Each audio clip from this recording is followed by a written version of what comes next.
बिहारच्या पूर्णिया जिल्ह्यातून माणुसकीला काळीमा फासणारी एक संतापजनक घटना समोर आली।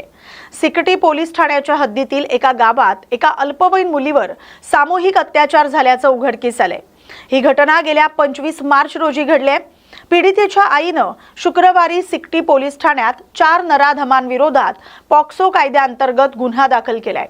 मिळालेल्या माहितीनुसार गावात 23 ते 25 मार्च दरम्यान एका सत्संग कार्यक्रमाचं आयोजन करण्यात आलं होतं आणि पीडितेचं कुटुंब या कार्यक्रमात सहभागी झाले होते। 25 मार्चच्या संध्याकाळी पीडित मुलगी वैयक्तिक विधीसाठी घराबाहेर पडली असता 4 युवकांनी तिचं तोंड दाबून तिला जबरदस्तीनं मक्याच्या शेतात नेलं आणि तिथं तिच्यावर आळीपाळीनं अत्याचार केलाय। या घटनेनं संपूर्ण परिसर तीव्र संताप व्यक्त केला जातोय। पोलीस या प्रकरणाचा गांभीर्याने तपास करतायत।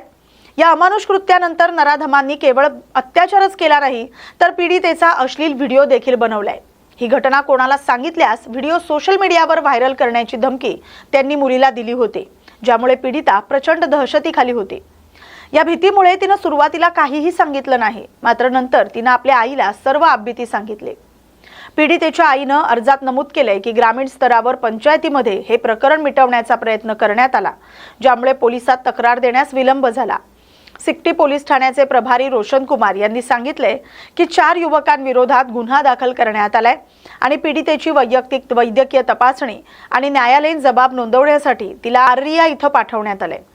सध्या पोलीस फरार आरोपींच्या शोधात आहेत। त्यांच्या मुसक्या आवळण्यासाठी विविध ठिकाणी छापे टाकत आहेत। तर दुसरीकडे बिहारची राजधानी पाटणाजवळील परसा बाजार पोलीस ठाण्याच्या हद्दीत शुक्रवारी रात्री एका 3 वर्षाच्या चिमुकलीवर तिच्या सख्या काकानं आपल्या 2 मित्रांच्या मदतीनं अत्याचार केल्याची घटना घडली आहे। ही धक्कादायक घटना रात्री 11:30 वाजताच्या सुमारास घडली, जेव्हा चिमुकली घरात गाढ झोपलेली होती।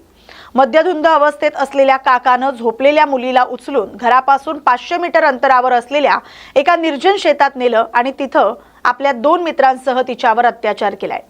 या घटनेची माहिती मिळताच पोलिसांनी त्वरित कारवाई करत आरोपी काका आणि त्याच्या एका मित्राला अटक केली आहे, तर तिसरा आरोपी फरार आहे। गंभीर जखमी झालेल्या चिमुकलीला तातडीनं उपचारासाठी पाटणा एम्स मध्ये दाखल करण्यात आले। तिची प्रकृती सध्या चिंताजनक असल्याचं सांगितलं जाते। ही घटना घडत असताना गावातील एक व्यक्ती आपल्या मासळी तलावाची राखण करत होती। चिमुकलीच्या ओरडण्याचा आणि रडण्याचा आवाज ऐकून त्यांनी गावात मूल चोरणारी टोळी आली असावी असा संशय आला आणि त्यांनी आरडाओरडा सुरू केला। गावकऱ्यांचा आवाज ऐकताच आरोपी काका आणि त्याचे मित्र जखमी अवस्थेत असलेल्या मुलीला शेतातच सोडून अंधाराचा फायदा घेत पळून गेले। पीडितेच्या आईने दिलेल्या माहितीनुसार पोलीस या प्रकरणाचा सखोल तपास करत आहेत। फरार असलेल्या तिसऱ्या आरोपीचा शोध घेण्यासाठी युद्ध पातळीवर प्रयत्न सुरू आहेत। बिहारमध्ये एकाच वेळी घडलेल्या 2 भीषण घटनांमुळे महिला आणि बालकांच्या सुरक्षेसाठी असलेल्या कायद्यांच्या अंमलबजावणीवर प्रश्नचिन्ह निर्माण झालेत। आरोपींना कठोरात कठोर शिक्षा देण्याची मागणी सर्व स्तरातून केली जाते।